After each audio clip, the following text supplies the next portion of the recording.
আসসালামু আলাইকুম। শামসুল ইসলাম। প্রথম সেমিফাইনাল ম্যাচ রিভিউ আলোচনায় স্বাগত জানাচ্ছি আপনাদের সবাইকে। ফ্রান্স ভার্সেস স্পেন, এই ম্যাচটা নিয়ে প্রেডিক্ট করতে চায় ফ্রান্স নাকি Spain.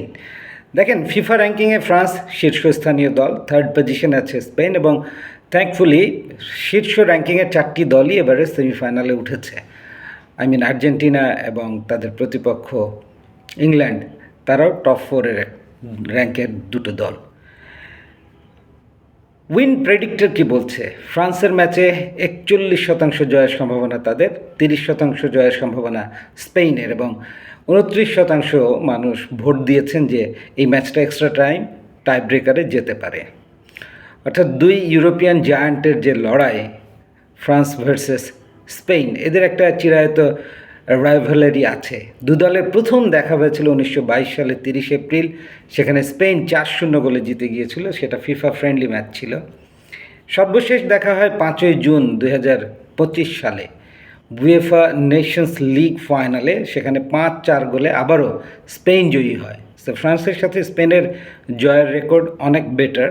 Overall head to head 38টা ম্যাচ খেলেছে দু দল, 18টি জিতেছে স্পেন, ফ্রান্স জিতেছে 13টি, এবং 7টি ম্যাচ ড্র হয়েছে। সবচেয়ে বড় ব্যবধানে জয় সেটাও স্পেনের, 8-1 গোলের জয়, সেটা 1929 সালে ফ্রেন্ডলি ম্যাচে। ফিফা ওয়ার্ল্ড কাপ 2006-এ এই দলের একবারই দেখা হয়েছে, এবং সেখানে 3-1 গোলে কিন্তু ফ্রান্স জিতেছিল। বিভিন্ন টুর্নামেন্টের কম্পিটিশনে 12টি ম্যাচ খেলেছে দু দল।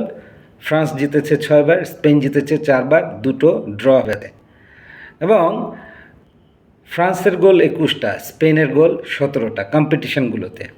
আর ফ্রেন্ডলি ম্যাচ যদি গণনায় নেই, 26টা ম্যাচে দু দল খেলেছে, 7টা জিতেছে ফ্রান্স, 14টা জিতেছে স্পেন, 5টা ম্যাচ ড্র হয়েছে, এবং সেক্ষেত্রে ফ্রান্স করেছে 44 গোল ফ্রেন্ডলি ম্যাচগুলোতে, আর স্পেন করেছে 71টি গোল। আপনি যদি ওভারঅল স্ট্যাটস দেখেন, ওয়ার্ল্ড কাপে ফ্রান্সের 2টো ওয়ার্ল্ড কাপ শিরোপা আছে, আর ওদিকে স্পেনের আছে মাত্র একবার বিশ্বকাপ জেতার অভিজ্ঞতা, এবং একবারই তারা ফাইনালে উঠেছিল 2010-এ, নেদারল্যান্ডসকে হারিয়ে তারা সেবার শিরোপা জেতে। 2024 ইউরো সেমিফাইনালে 2-1-এ স্পেন ফ্রান্সকে পরাজিত করে ফাইনালে ওঠে, এবং ফাইনালে ইংল্যান্ডকে পরাজিত করে শিরোপাও জিতে নেয় সেই 2024 সালের ইউরো চ্যাম্পিয়নশিপে। সব দুটো দলই এবারের বিশ্বকাপে বেশ কনসিস্টেন্ট, সলিড, অ্যাকিউরেট, এবং ইনফর্ম আছে। ইনজুরি কনসার্ন ওইভাবে নেই। কিন্তু নকআউট স্টেজে এই যে ক্রাঞ্চ ম্যাচে এবারে ফ্রান্স যেভাবে খেলছে দাপটের সাথে, তাতে ফ্রান্স স্পেন ব্যাটেলে আমি ডেফিনেটলি ফ্রান্সকে এগিয়ে রাখছি। ভালো লাগলে শেয়ার করবেন। Thank you.